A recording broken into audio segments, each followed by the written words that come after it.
The book of Revelation says, "The spirit of prophecy is the testimony of Jesus Christ." This is at the very heart of FirstAmendmentRadio.com. In that spirit, we have created the Prophecy Reality News app for all of your mobile devices, streaming First Amendment Radio 24 hours a day, 7 days a week. Available for your Apple, Android device, and smartphone, absolutely free. Get the Prophecy Reality News app installed today, so you can listen to First Amendment Radio wherever you are. The Prophecy Reality News app. Get it now.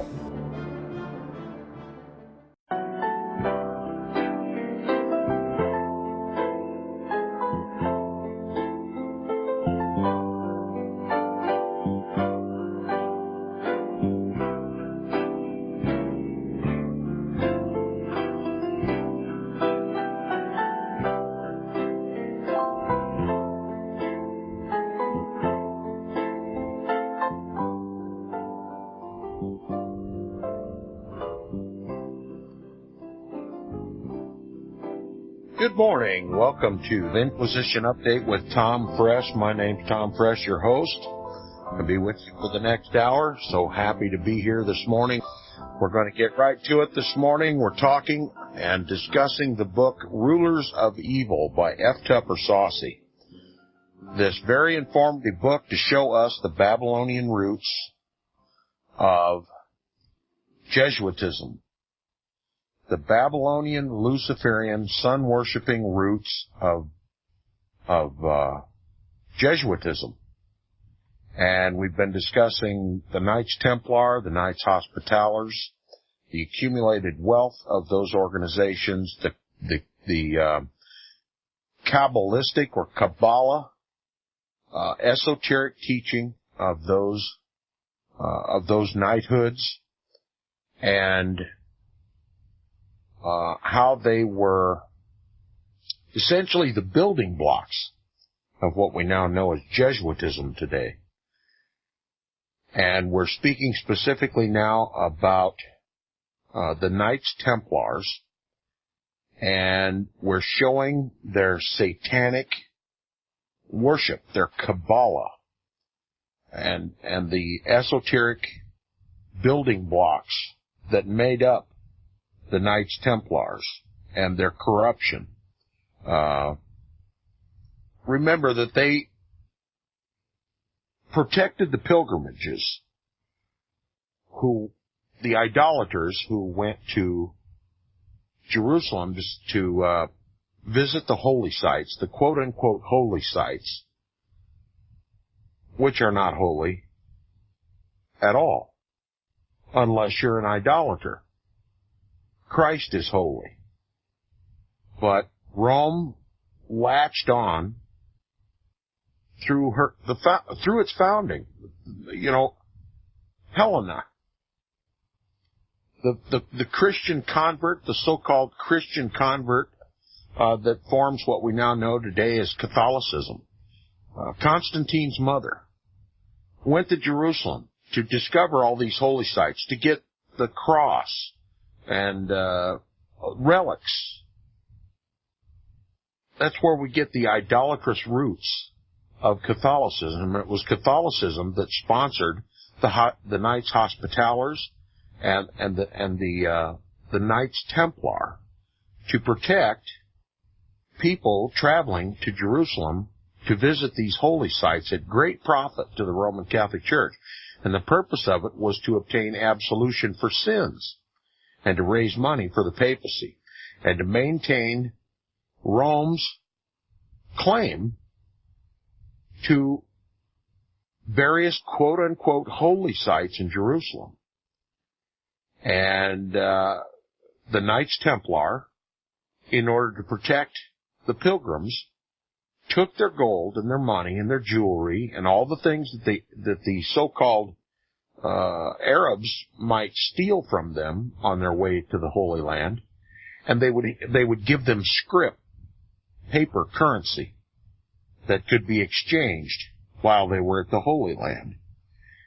And they became immensely wealthy in this traffic. And they even made loans based on the assets that they took from the pilgrims. And they even made loans over and above what they had in real assets. And thinking these men to be holy,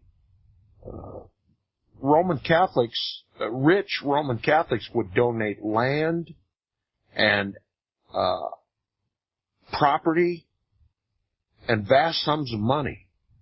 And eventually, the Knights Templar became so powerful that they even threatened the Vatican.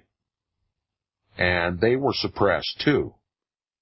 And F. Tupper Saucy is giving us the first revelation that I've had in all my studies, that the Jesuits ultimately have inherited all that wealth and all that power and all that influence. And they've also inherited all the esoteric, satanic, Babylonish, Kabbalistic beliefs that have accumulated along with the wealth. And that Jesuitism is not Christianity, it's Luciferianism. And what we hope to learn through the study of this book is how Jesuitism controls Freemasonry and all the other Kabbalistic, Luciferian, secret societies and sodalities in this country. And these are the lessons that we strive to teach on LibertyRadioLive.com, particularly on Investigative Journal and my program, Inquisition Update. How is it that the Jesuits control all the secret societies in this country, and for what purpose? Now, we just got done talking about the Kabbalistic, Luciferian, Baphomet worship, Satanale roots of Knights Templarism. And now the author continues by writing, King Solomon conferred with evil spirits, but Scripture describes the spirits only generally. However, the Zohar, or Book of Splendor, one of the main works of the ancient Kabbalistic literature, tells us evil spirits appeared to the Israelites under the form of he-goats and made known to them all that they wished to learn. Remember, the Jews became Babylonish. There were some who went into the Babylonian captivity who understood the reason God was punishing them for going into the Babylonian captivity. Remember, they turned to idolatry. They worshipped an image that stood in the gate of the temple. Read Ezekiel chapter 8 and other passages in the Bible. Jeremiah. Ezekiel chapter 8 immediately comes to mind. The women wept for Tammuz, and the men stood with their backs toward the temple, worshiping the rising sun. They picked up the gods and goddesses of the Babylonian pagan world, and it provoked God to jealousy. The worship and honor that the Jews owed to God was given to false gods, to man-made images and idols. And so God, as always, when He issues a punishment, a chastisement for error, you can see in the chastisement the error that was committed. And God simply, out of sending them to Babylon, was simply telling them, if you're going to worship the gods that are not gods, if you're going to worship like a Babylonian, then you're going to go to Babylon to do it, not on my holy hill in Jerusalem, not in my temple. If you're my people, you're my people. If you're Baal's, then go to Baal. And He sent them to Babylon, and He punished them. Now, we know there are those like Daniel, and Shadrach and Meshach and Abednego that knew the error of Israel and repented on their face and received the blessings of God while they were in Babylon.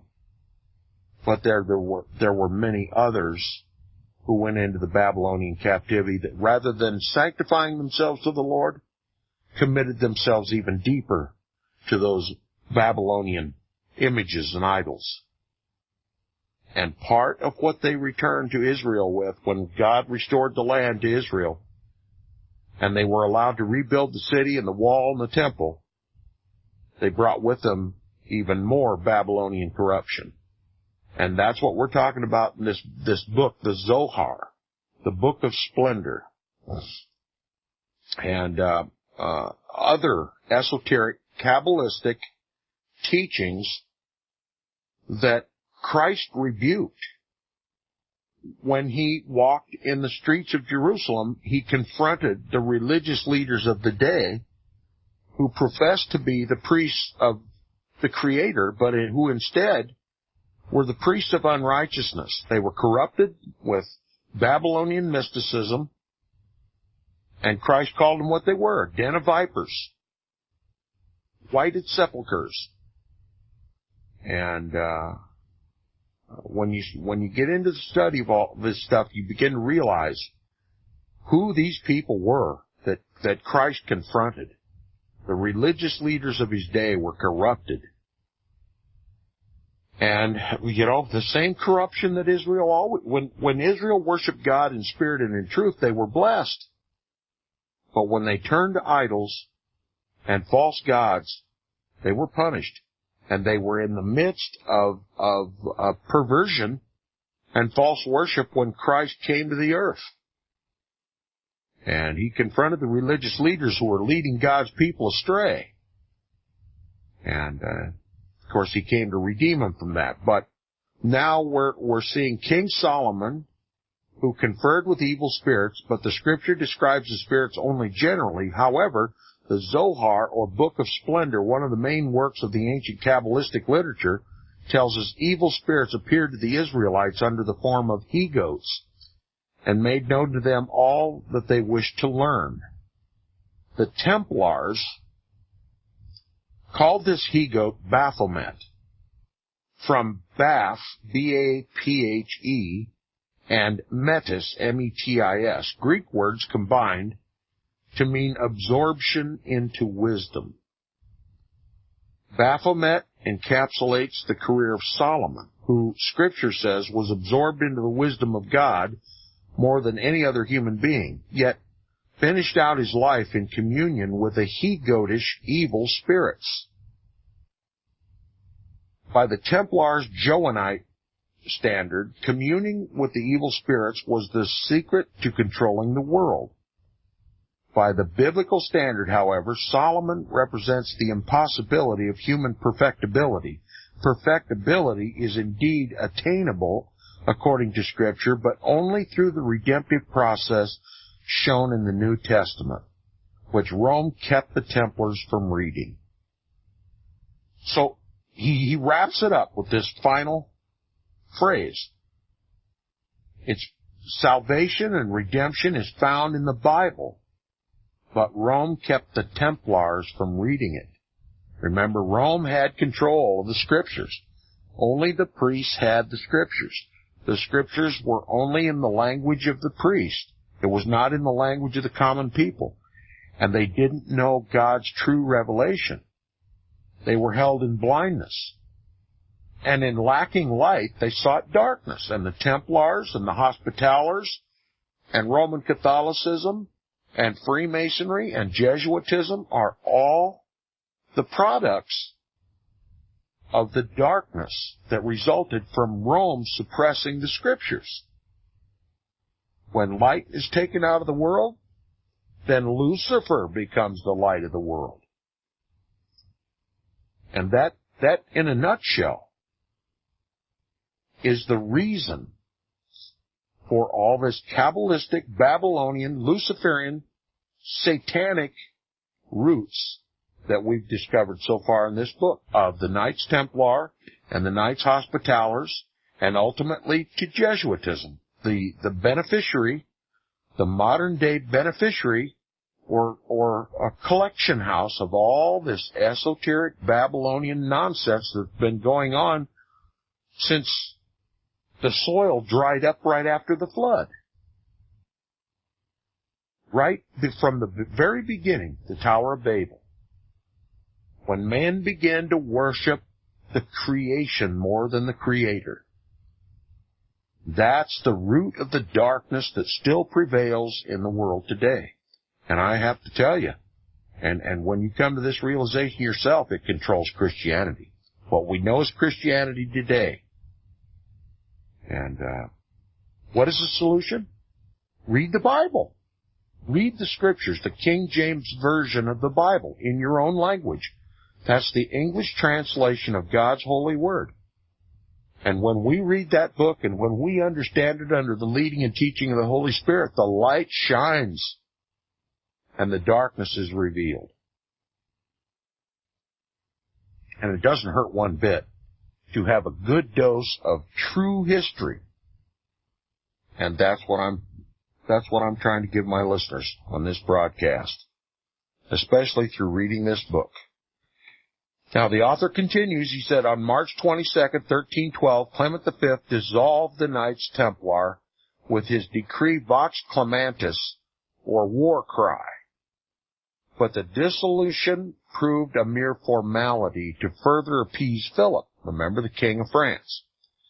More importantly, it permitted the Templars in other manifestation, listen to this carefully, more importantly, it permitted the Templars in other manifestations to continue enriching the papacy. Other manifestations. What are those other manifestations? We're going to talk about it. Now he continues, he says,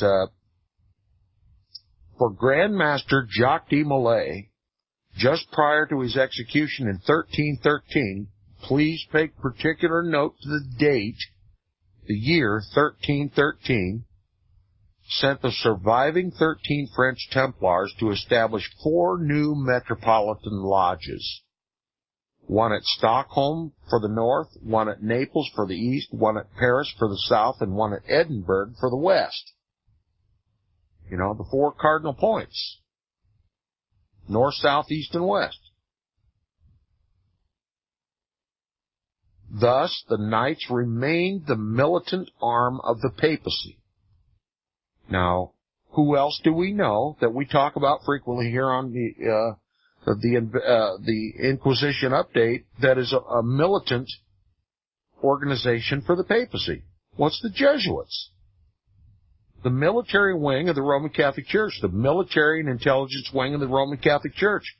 The Roman Catholic Church calls itself militant. They do everything by force. They do everything by Kabbalah. It's sun worship, Baal worship. It's easily identified and distinguished when one sees its Babylonian roots.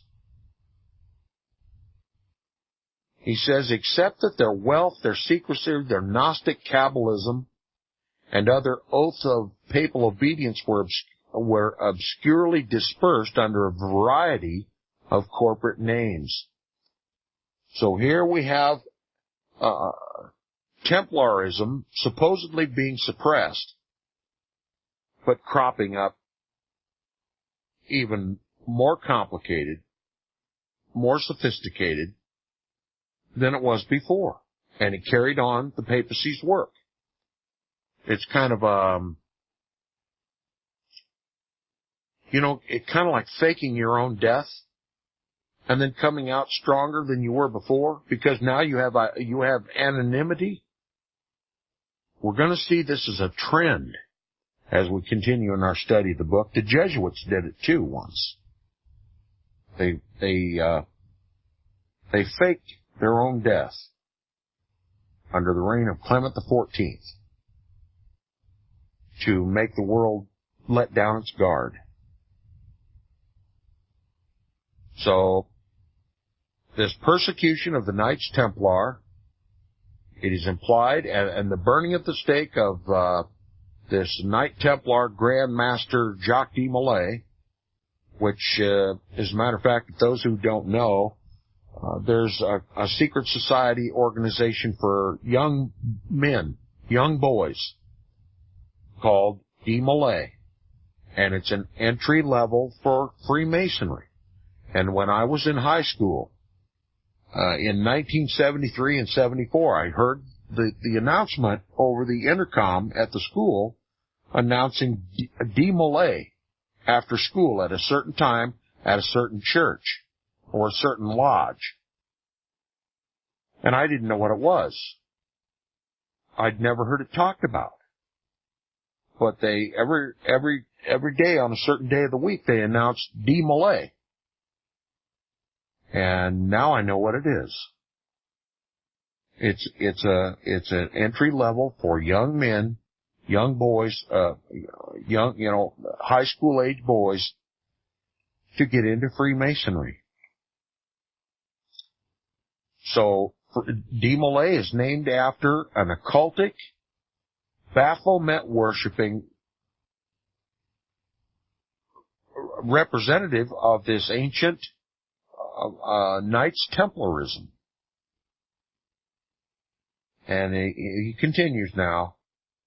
A subtle provision in Vox Clementis transferred most Templar estates to the Knights of St. John of Jerusalem, who took possession after King Philip's death. So all this vast wealth and all the castles and all the real estate and all the possessions of the Knights Templar went to the Knights of St. John of Jerusalem after King Philip's death. In Germany and Austria, the Templars became Rosicrucians and Teutonic Knights. Remember, they came under new manifestations in the 4 cardinal points of the compass. Here they are, Rosicrucians and the Teutonic Knights. The Teutonic Knights grew strong in Mainz, the birthplace of the Gutenberg press. 6 centuries later, as the Teutonic Order, the Knights would provide the nucleus for Adolf Hitler's political support in Munich and Vienna. So here we see Knights Templarism, the esoteric, Babylonian, Satan-worshipping, Baphomet-worshipping, sun worshippers, those who were supposedly Christians, but were in fact Luciferians, being suppressed and cropping up in the Rosicrucians and the Teutonic Knights, and they're the ones who brought Hitler to power. It says the Edinburgh Lodge would become the headquarters of Scottish Rite Freemasonry, which Masonic historians call American Freemasonry, because all but 5 of the signers of the Declaration of Independence are said to have practiced this craft. Let me read that again. The Edinburgh Lodge would become the headquarters of Scottish Rite Freemasonry, which Masonic historians call American Freemasonry, because all but 5 of the signers of the Declaration of Independence are said to have practiced this craft. Now this is the Freemasonry that ultimately became Albert Pike. And as we continue in our studies, I'm going to bring some information from P.D. Stewart's book, Code Word Barbelon de Bear. Quotes out of his Bible, the Morals and Dogma, and Manly P. Hall and some of his writings. And we may even see some of that in this book. As I recall, there's plenty of it in this book. But here we have the founders of this country.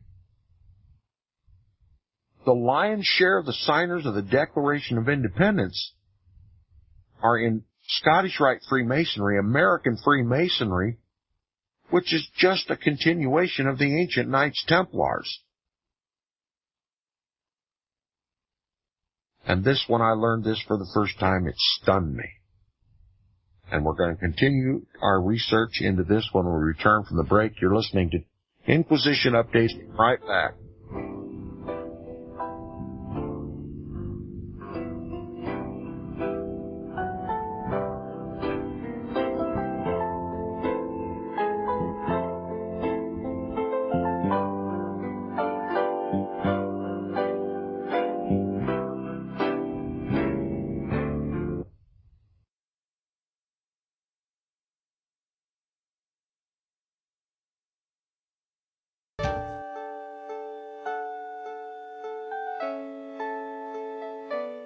The program you are listening to is 100% sponsored by you, the listener, on this First Amendment Rights Media channel.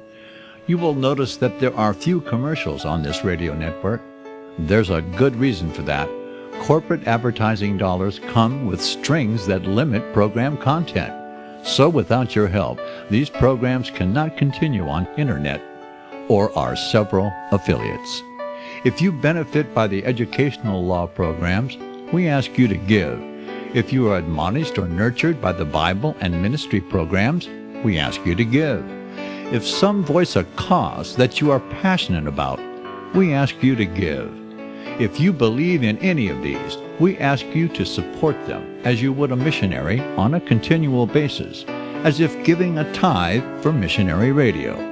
These programs are not commercially viable and must be supported by those faithful to the cause of truth.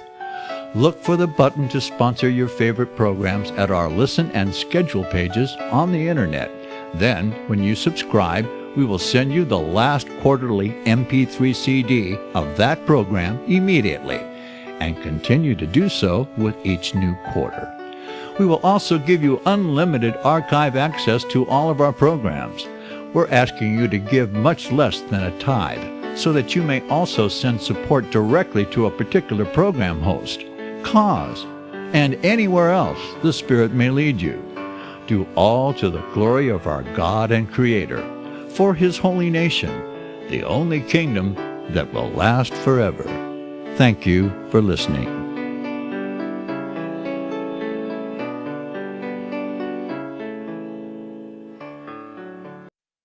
Visit crosstheborder.org, CROSS, crosstheborder.org, to get your print, EPUB, or PDF version of the book, The Rapture Will Be Canceled. That's crosstheborder.org. I know you all want answers, and believe me, so do I, and I'll do my best to get them.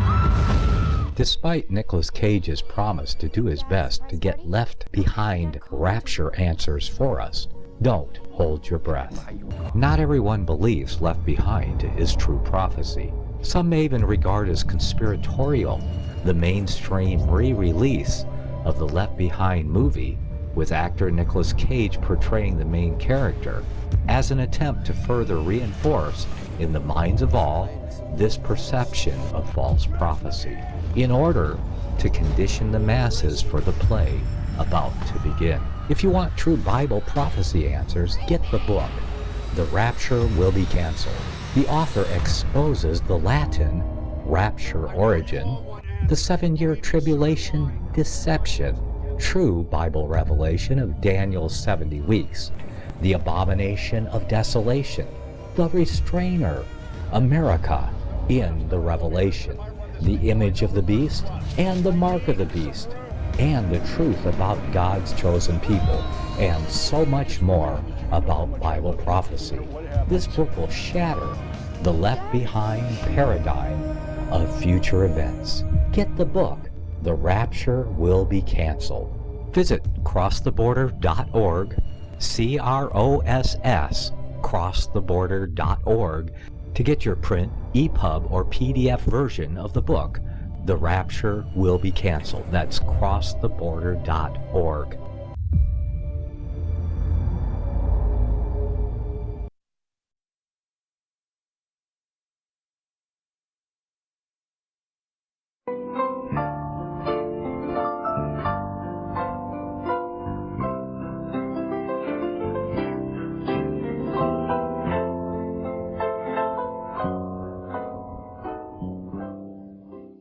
Welcome back from the break. You're listening to Inquisition Update. Nobody else is talking about these things. If you find this information important and enlightening, then please pray and ask God's protection for the ministry and help to support the financial continuation of the program. It costs money to bring these programs to you, and we depend upon our listeners. So do the responsible thing and help. Now we're talking about the supposed destruction of the Knights Templars, and then their influence cropping up in the Rosicrucians, the Teutonic Knights, and Scottish Rite Freemasonry. He said the Edinburgh Lodge would become the headquarters of Scottish Rite Freemasonry, which Masonic historians call American Freemasonry, because all but 5 of the signers of the Declaration of Independence are said to have practiced this craft. Now get this. It says in Spain and Portugal, the Templars became the Illuminati. Or as we learned earlier, in Spain it was called the Spanish Alumbrados, in whom Ignatius Loyola had taken membership at Manresa and Knights of Christ. It was under the red patee cross of the Knights of Christ that Columbus had taken possession of what he called Las Indias, for King Ferdinand V of Spain, grandfather of Ignatius's discreet patron, Charles I and V, the Holy Roman Emperor. Are you doing the math? So Ignatius Loyola is corrupted with this Knights Templarism, Satan worship, Kabbalah, Babylonian mysticism from the get-go. And it has these same roots now in Jesuitism, Freemasonry, Rosicrucianism, and the Teutonic Knights. The 4 corners of the 4 cardinal points of the compass. The whole world's Babylonian. Even the signers of our Constitution. Now that's a stunning revelation. And there are many people who deny that Freemasonry at the time of the founding of this country was Illuminized. And I respect their research. But I look at all the information. And it's the truth that I want. And where I come down in that debate is yet to be determined. But I think F. Tupper Saucy should be listened to. He says, as early as August of 1523, as I hypothesized in the previous chapter, this vast yet fragmented subterranean empire, Roman Catholicism's unseen root system, binding together the world, belonged to Ignatius D. Loyola. His spiritual dynasty, which continues to this day, would use this system to cause God-fearing men who hated the papacy to perform without realizing it exactly how the papacy wanted them to do. Let me read that again. Listen carefully. His spiritual dynasty, which continues to this day, speaking of the Jesuit order, would use this system, this Babylonian Knights Templar, Knights Hospitaller, Kabbalistic, Satanistic, esoteric system, secret societies, Freemasonry, Baphomet worship, to cause God-fearing men who hated the papacy to perform without realizing it exactly how the papacy wanted them to. What's he getting at? God-fearing men getting into these secret societies, thinking they're doing godly things, charities. You know, when you think of Freemasonry, what do people tell you? Oh, the burn hospitals, the blood banks, the nursing homes, all the great charitable things that the Freemasons do. So godly men think that they're involved in a altruistic Christian charitable organization, when in fact they're not. At the top, these organizations serve the papacy. They serve Jesuits. They serve the Black Pope. And through them, Satan uses godly men to support the Antichrist in the world, the papacy. And Freemasonry and all these secret societies are no place for a godly man. Despite their charitable facade, despite the real charitable things they do. That goodwill, all that popularity, all that good name goes to cover the sins committed by the hierarchy of these organizations that are at the beck and call of the Black Pope.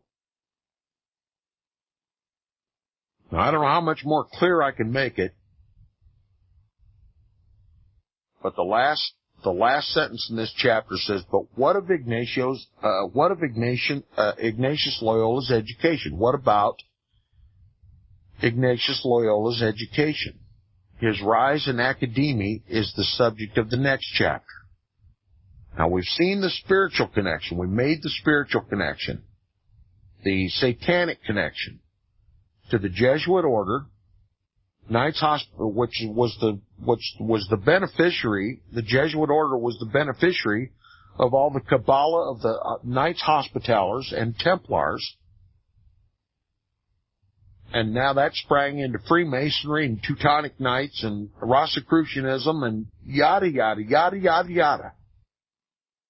And before this book is over, and when I get into some things on in Code Word Babylon, you're going to see it's huge. It is huge. And the American people are oblivious to this stuff, and we've just got to understand it.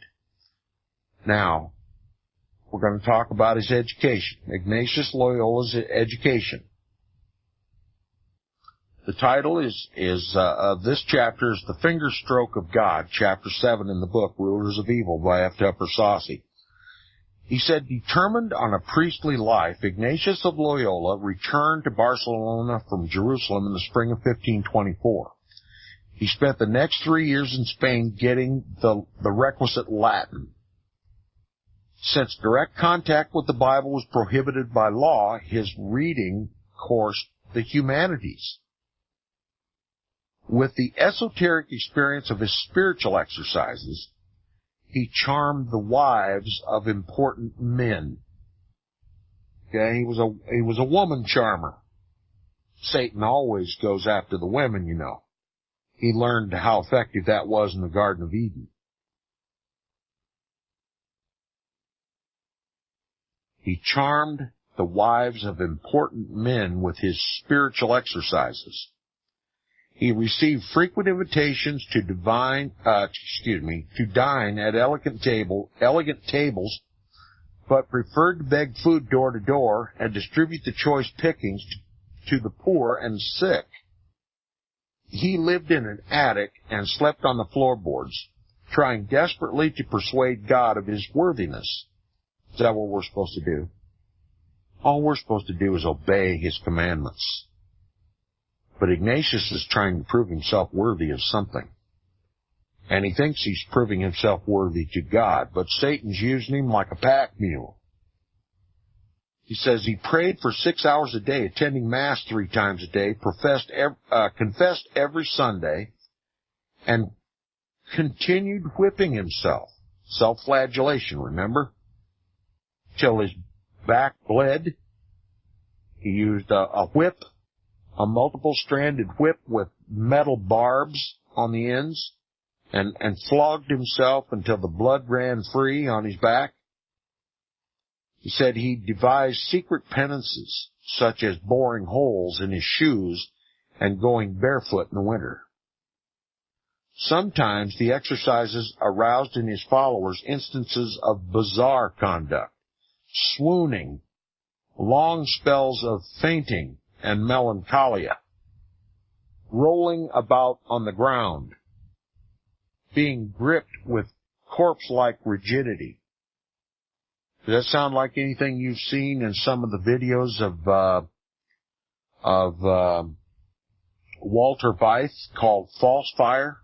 Watch that video. Go to Google videos and type in Walter Veith, V-E-I-T-H, Walter Veith. And look at his videos. You'll find one called False Fire. False Fire. It has to do with the charismatic movement. And then remember this sentence in this book. Sometimes the exercises aroused in his followers instances of bizarre conduct. And when you're watching that video, False Fire, Walter Veith's False Fire, remember bizarre conduct. Do you see any bizarre conduct in that video? Do you see swooning, spells of fainting and melancholia, rolling about on the ground, being gripped with corpse-like rigidity? And I'll just add barking like dogs, hysterical laughter, running around like a chicken with your head cut off? You're going to see it in that video. He says the Spanish Inquisition investigated him on suspicion of preaching Gnostic Illuminism, which was, obviously true. And it says when Ignatius insisted that he was not preaching at all, but was merely talking about the things of God in a familiar way, the Inquisitor released him. In successive phrase, the Inquisition ordered Ignatius, number one, to get rid of his eccentric clothing and dress like other students. Number two, to refrain from holding meetings until he had completed 4 years of study. And number three, to refrain from defining what constituted a grave sin. Wearying of harassment, he decided to seek his 4 years of education beyond the Inquisition's reach. So he was in trouble with the Inquisition for drawing too much attention to himself and defaming the name of Catholicism. But look what has Catholicism done. They've embraced Ignatius Loyola, the Ignatian spirituality, his hocus pocus, his Kabbalah, his it's the most powerful organization of the Roman Catholic Church, yea, the most powerful organization on the planet. It says he set out for the University of Paris with a pack mule carrying his belongings. He arrived at the university on February 2nd, 1528, and soon afterward registered in the run-down old college of Montague. John Calvin, a Protestant, it says, John Calvin, who would become Protestantism's great theological systems designer, was leaving Montague just as Loyola arrived. Erasmus, the college's most famous alumnus, remembered graduating from Montague, quote, with nothing except an infected body and vast array of lice, unquote. The student body consisted mostly of wayward Parisian boys kept under harsh discipline. Ignatius was 37 at the time. Paris was expensive, even for students. Much of the funds Ignatius had raised in Barcelona had been stolen by one of his disciples. In early of 1529, he went to Belgium, where it is believed he received money from people close to the Holy Roman Emperor. One of these was Juan de Cuellar, treasurer of the Kingdom of Spain. Another was Louis Vivas, personal secretary to the Emperor's aunt, Queen Catherine of England, and private tutor to her daughter, Princess Mary, afterward known as Bloody Mary. She was the one that persecuted Protestants in Great Britain. Inigo returned to Paris much better off. He upgraded his lodgings. In October, he left Montague and enrolled at the College of St. Barbe across the street. He pursued a course in arts and philosophy that would last 3.5 years. His name appears on St. Barbe registry as Ignatius de Loyola. Some Jesuit historians have guessed he adopted the name in veneration of Ignatius of Antioch, an early Christian martyr. It was at St. Barbe that Ignatius Loyola began earnestly organizing his army, but not before traveling again to Belgium to ask Juan de Cuellar and Louis Vives for yet more money. Armed with his command of the Templar secrets, and with introductions provided by the Emperor and Vives, Ignatius crossed to England. This significant voyage is mentioned only once in his autobiography. He admits that he returned with more alms than he usually did in other parts. So he got a lot of support from Great Britain. That might be key later in our study. Put that in the back of your mind. Remember that he got a lot of support from Great Britain.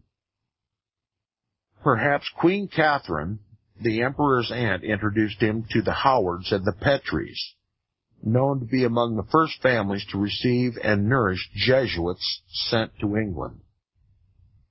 Starting with his two St. Barbe roommates, Ignatius soon gathered a circle of 6 close friends ranging in age from teens to early 20s. Somewhat like himself, they were adventurous, impressionable, intelligent, and unpersuaded of the Bible's supreme authority. Their fondest dream was to save the Holy Land from the Muslims by performing heroic, Templar-esque exploits. One by one, Ignatius gave them the spiritual exercises, and one by one they became disciples. Within a few years, they were calling themselves the Company of Jesus. On August 15, 1534, on the feast day of the Assumption of the Virgin in heaven, the companions swore oaths of service to the Blessed Virgin in St. Marie's Church at Montmartre, and in St. Denis, patron saint of France, in his chapel. And in parentheses, the author writes, the experience of the Montmartre oaths must have been intense, for Francis Xavier would become, who would become Saint Francis, apostle to the East, made the spiritual exercises with a penitential fervor, says Broderick in Origin of the Jesuits by Broderick, that nearly cost him the use of his limbs, it says. And he continues, he says, they vowed poverty, chastity, and to rescue Jerusalem from the Muslims. However, should the rescue prove infeasible within a year, they vowed to undertake without question whatever other task the Pope might require of them. So they've got the Pope's sanction to go and take Jerusalem from the Muslims. They've got a year to do it. Why do you think Jerusalem is so important to the Pope? Because he intends to rule this new world order from Jerusalem. That's my thesis. And that's common thesis in those who do research into this area. And I believe it's an attempt to fulfill the 5 I wills of Satan of Isaiah chapter 14, verse 12 through 15. Isaiah chapter 14, verse 12 through 15. Satan is going to counterfeit Christ. And to do it, he's going to try to do it from God's holy hill. It's important. Temple Mount is the most coveted place on the earth to the papacy.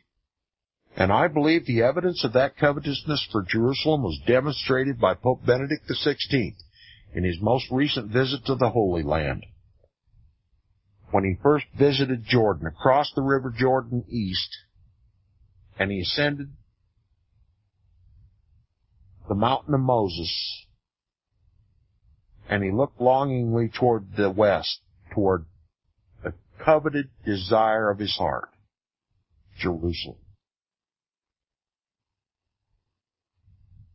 It's Jerusalem the papacy wants. It's Jerusalem the Freemasons want. It's Jerusalem the Jesuits want. It's Jerusalem Satan wants. And not to be repetitious, but it never ceases to amaze me how many people refuse to comprehend that 33rd degree Freemason Shimon Peres in 1993 deeded Temple Mount to the Vatican on the basis that they would be an independent arbiter of the conflict between the Muslim claim and the Jewish claim to Temple Mount.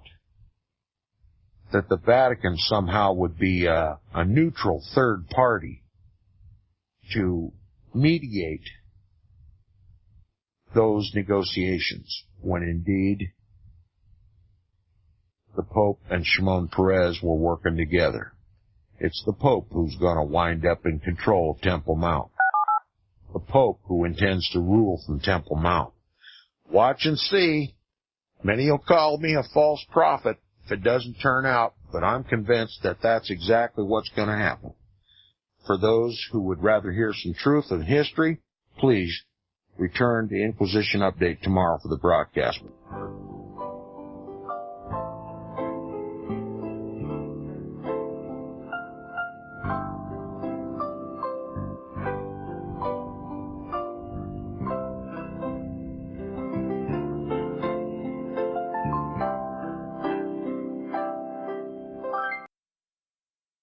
Since the beginning of time, kings have sought it, nations have fought for it.